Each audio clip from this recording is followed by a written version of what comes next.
Hey guys, what's going on? Maji here.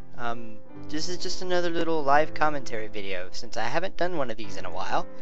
I mentioned at the end of the Big Chinchompa Hunter Distraction and Diversion review video that I did that I had another video planned, and unfortunately I just kind of never got around to it.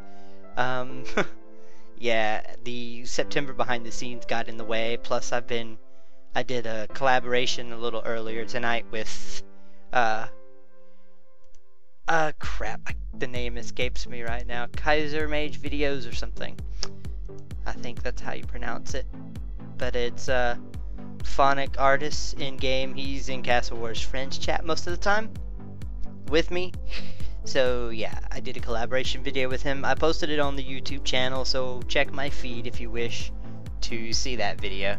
But yeah, the point of this video is to actually talk about the news post that ModMMG posted about 6 days ago now about microtransactions and stuff. And pretty much what I want to ask is, has actually, has JackX gone too far with this? So first I'm going to actually talk about the Squeal of Fortune and the, of course, Solomon store. When the Squeal of Fortune was first released into the game, I actually had no problem with it whatsoever. The Lucky Divine, Lucky Dragon crap, anything else on there, I didn't mind that at all. It was, you know, not a bad thing to have. I actually quite enjoyed it. Just the fact that, you know, you could randomly win something. I mean, you see here, I'm not really that rich at the moment.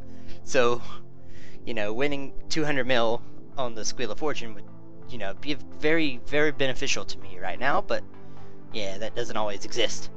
So, back when it was first released, I didn't mind it so much. I don't know, it's just a free chance, and especially with it was, you know, free spins back then. So that was cool. Of course, you know, I didn't really foresee microtransactions coming into it, and then all of a sudden they added them to it, as well as a bunch of other little ways to get spins, like other skilling methods and stuff like that, and the spin tickets, which that was... I didn't mind the spin tickets, the other methods of getting them. The one thing that really annoyed me though was the microtransaction portion of it. The fact that you could buy spins, and one of the rewards being experience lamps, small, medium, large, and huge, or giant, or whatever they're called. I've never gotten one, so I don't really know. But those is basically like buying experience. If you want to, you can go check out my Daily Squeal Deals series. I've had 19 weeks of it up to this point, and you can see just how many experience lamps I've gotten off of that. And if you want to, you can actually calculate all the experience that I've gained just through Squeal of Fortune free spins alone.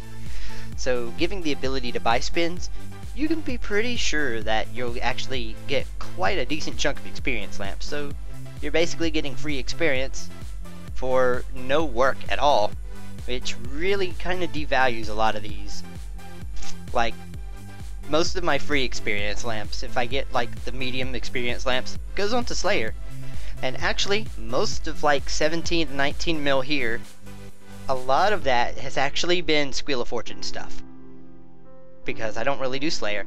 Of course, all random events that I do, they go on to that, and, you know, stuff like that. But, you know, yeah, it's kind of a shame in a way, because Slayer is a decent, very, very good skill, at least it was, until Squeal of Fortune kind of screwed that over. I mean, you know, there's some people out there that have actually bought 99 Slayer using the Squeal of Fortune, which in a way is sad, but I guess if they have that kind of money to blow, then sure, why not? But, okay, so that leads me to the Solomon General Store aspect of things. Now this, I actually do not mind at all, considering all the items in there are cosmetic. So, you know, I don't really mind that at all. It's actually quite cool. Most of the animations, the teleports, and the new skill animations are really kind of epic. Although I don't like the fact that pretty much every single week they shove something new down our throats about it. I don't ever like feeling like, you know, I have to buy spins or buy any cosmetic gear. Granted, of course, that I have actually bought some of the stuff before, and I'll explain some of the rune coins down here in a moment, but yeah. Let's see. it doesn't really affect me so much. I mean, it doesn't really affect the gameplay that much, but some of the outfits look really good and the animations look really good. So of course, for those who actually want to pitch in, sure, why not go ahead and do it if you really want the outfits and the animations. But it's just not something I really support, honestly. And then they had to go and make bank space purchasable through the Solomon store. This I have a major problem with. Of course, they say they're going to add this to the loyalty shop. Yeah, I can kind of see that, but they should have added it to the loyalty shop first, in my opinion, to give loyal members of the game rights to be able to do this besides people with a big fat wallet. So that's just my views on that. I'm not really going to say much else other than definitely selling bank space. That's kind of an offering.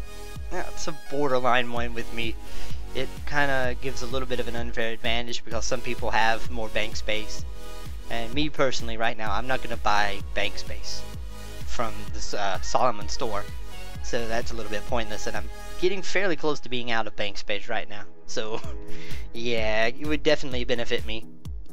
But I don't have the funds to do that, nor do I actually want to. So in the news post, MMG mentioned the fact that microtransactions are actually going to help the game in the future. They've pretty much doubled the size of the RuneScape team, so there's a future tech team now developing stuff. They're developing client-side HTML5 stuff, which is pretty impressive, honestly. But at the same time, I don't know why just membership in general wasn't doing that before. I mean, granted, some members have been members for years and years, and they're still getting that $5 per month rate, including myself. But at the same time, all the new members, I mean, it's really, I'm sure they're winning a lot. And the Squeal of Fortune stuff, yeah, I'm sure that helps out a little bit, but it's really, really not needed, honestly, in my opinion. But I guess I don't really know the financial backing of Jagex, so I can't really comment on that. But am I going to quit because of all the microtransactions in the game? No, I'm not. But the question is, will Jagex actually end up killing the game by shoving this down our throats every single week? I know with the bank space update, where you could buy bank space from Solomon Store, I had quite a few people show pictures of them unsubscribing on Twitter. Of course, that might just be bluffing, stuff like that, and they might resubscribe later. I honestly do not know. It's down to, we'll find out whenever, you know, things happen in time. And I feel like I'm kind of rambling on about this, but yeah, I feel it's kind of a strong point, controversial point. I can kind of see both sides of the story. Jagex needs money to be able to function and to be able to offer this game to us. And it's up to us to provide them with the money. And if they can get a quick buck out of a few cosmetic things, then sure, why not? That's from the company standpoint, and the fact that money is, well, at the top of the priority list here, in a way. But at the same time, I'm glad they do not sell GP or accounts or any experience aside from, you know, buying experience lamps through the Squeal of Fortune spins randomly. So yeah, I don't know really. I'm highly against microtransactions in pretty much everything. I mean, I don't mind them to an extent, but there's always a certain limit, especially every single week, where they just, you know, there's always something for the Squeal of Fortune, a promotion over the weekend, where something is a bit more common to win, and of course people are going to want to buy spins to try to win the items. Or the Solomon Store, the animations are going to just look so good that people are just going to want to buy them or whatever. So yeah, I don't really know what else to say. So leave your comments on the subject down below. Of course, hit the like button on the video if you like the video, and subscribe to my channel. I have another little video I should be releasing a little bit later on today, explaining some more about the rune coin situation that I have here. And yeah, I thank you guys for watching, and I'll see you soon.